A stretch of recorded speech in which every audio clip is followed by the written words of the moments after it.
Praise the lord. దేవుడు మనల్ని ప్రేమించి మనకు మరొక దినాన్ని అనుగ్రహిస్తూ వచ్చారు. అందరు బట్టి దేవునికి స్తోత్రం.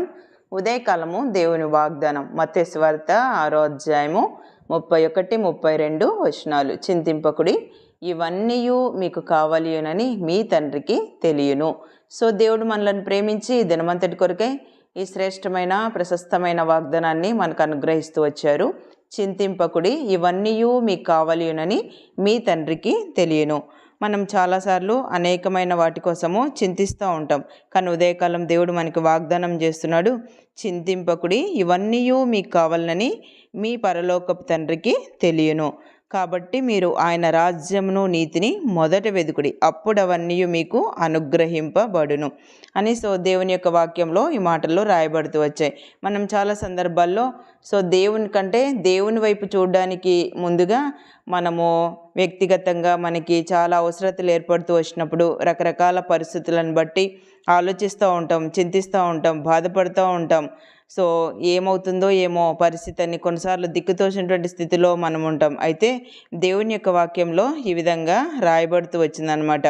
అంటే చింతింపకుడి, అంటే మీలో ఎవడు చింతించటం వలన తన ఎత్తు మూరడు ఎక్కువ చేసుకొనగలడు. వస్త్రములను గురించి మీరు చింతింపనేలా, అడవి పువ్వులు ఎలాగ ఎదుగుచున్నవో ఆలోచించుడి, అవి కష్టపడవు వడకువని కింద ఈ యొక్క అధ్యాయంలో అనేకమైన మాటలు రాయబడుతూ వచ్చాయి. మీలోనెవడు చింతించుట వలన తన ఎత్తు మూరడు ఎక్కువ చేసుకొనగలడు.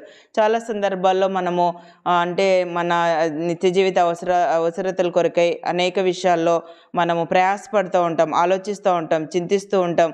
నా భవిష్యత్తు ఏంటి, ఫర్దర్ నా జీవితం ఏంటి, చాలా సందర్భాల్లో మనం ఆలోచిస్తూ ఉంటాం. కొన్నిసార్లు మనకున్న అనారోగ్య పరిస్థితులు అయిండొచ్చు, మనకున్న పేదరికం అయిండొచ్చు, నిరుద్యోగ పరిస్థితులు అయిండొచ్చు, ఆర్థిక ఇబ్బందులతో నువ్వు బాధపడుతుండవచ్చు, కొన్నిసార్లు చెప్పుకోలేని సమస్యలతో నువ్వు బాధపడుతున్నప్పుడు ఇలానే చింతిస్తూ ఉంటాం. కానీ మన జీవితంలో ఆ పరిస్థితులన్నిటినీ అధిగమించేటువంటి దేవుడు నాలో ఉన్నాడు అని మనం ఎప్పుడైతే గ్రహిస్తామో దేవుని మీద మన భారం వేసే వారంగా ఉంటాం. 1 పేతురు 5వ అధ్యాయం 7వ వచనంలో మనం చదివితే, మీ చింతా యావత్తు ఆయన మీద వేయుడి, ఆయన మిమ్మును గూర్చి చింతించుచున్నాడని అక్కడ రాయబడుతూ వచ్చిందనమాట. మిమ్మును గూర్చి చింతించుచున్నాడని ఫుట్నోట్ల కింద మీ యందు లక్ష్యం ఉంచుచున్నాడు అన్నమాట అక్కడ రాయబడుతూ వచ్చింది. చాలా సందర్భాల్లో దేవుడే మన యందు లక్ష్యం ఉంచినప్పుడు, దేవుడే మన విషయం చింతిస్తున్నప్పుడు మనము అనేకమైన వాటి మీద చింతించిన అవసరం లేదు. కొన్ని సందర్భాల్లో మానవులంగా మన యొక్క అల్ప విశ్వాసాన్ని బట్టి మనం బాధపడుతూ ఉంటాం, చింతిస్తూ ఉంటాం. ఇక్కడ వాక్యంలో అదే రాయబడుతూ వచ్చిందనమాట. అల్ప విశ్వాసులారా, మీకు మరీ నిశ్చయముగా దేవుడు మీకు అనుగ్రహిస్తాడు కదా అని ఇక్కడ వాక్యంలో రాయబడుతూ వచ్చింది. మన యొక్క విశ్వాసము దేవుని పట్ల అధికమవుతూ వచ్చినప్పుడు దేవుడు ఇది చేయగలడు, నా జీవితంలో నాకున్న ఈ పరిస్థితి ఆయన ఎరుగును, ఆయన నాకు చేయగలడు, నేను ఏ విషయంలో కూడా ఆలోచించిన అవసరం లేదు, చింతించిన అవసరం లేదని ఎప్పుడైతే మన భారం దేవుని మీద దొర్లిస్తామో దేవుడు మన పరిస్థితులన్నింటినీ కూడా ఆయన బాగు చేయగలడు. మనం చింతించినంత మాత్రాన మోరడు ఎక్కువ మన జీవితంలో మనం చేసుకోలేం. ఇర్మియా గ్రంథం 32వ అధ్యాయం 27వ వచనం చదివితే, నేను యెహోవాను, సర్వ శరీరులకు దేవుడను, నీకు అసాధ్యమైనదేదైనా ఉండునా. ఇక్కడ ఇర్మియాతో దేవుడి మాట సెలవిస్తూ ఉన్నాడు, నేను సర్వ శరీరులకు దేవుడను, నాకు అసాధ్యమైనది ఏదైనా ఉండునా. దేవుడు నేను సర్వశరీరులకు దేవుడనని ఇక్కడ ఆజ్ఞాపిస్తున్నాడు. నాకు అసాధ్యమైనది ఏదైనా ఉండునా. భూమి ఆకాశం సృజించిన సృష్టికర్త అయిన దేవుణ్ణి మనం కలిగి ఉన్నాం. అనేకమైన గొప్ప కార్యాలు మనం వింటుంటాము. క్రియారూపకంగా మన జీవితంలోనే దేవుడు ఎన్నో విషయాలు చేసింటాడు. కానీ మన వరకు పరిస్థితులు వచ్చినప్పుడు ఈ పరిస్థితి నేను అధిగమిస్తానా, నా జీవితంలో ఏంటి, అనుకోనని సమస్యలు వెలువడుతున్నాయి, అనుకోనని నిందలు, అనుకోనని బాధలు, ఈ పరిస్థితులన్నిటిని నేను ఎలాగ అధిగమిస్తానని నీవు కూడా ఉదయకాలం చింతిస్తూ బాధపడుతున్నావేమో, ఒకవేళ నీ భవిష్యత్తుని గురించి నువ్వు ఆలోచిస్తున్నావేమో.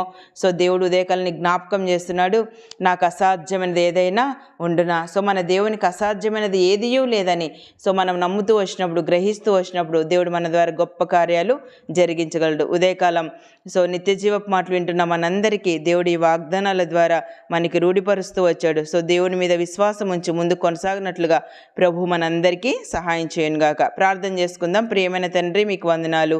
యేసయ్య, మమ్మలను ప్రేమించి మాకు అనుగ్రహించిన ఈ శ్రేష్టమైన ప్రశస్తమైన వాగ్దానాన్ని బట్టి స్తుతిస్తున్నాను ప్రభువా.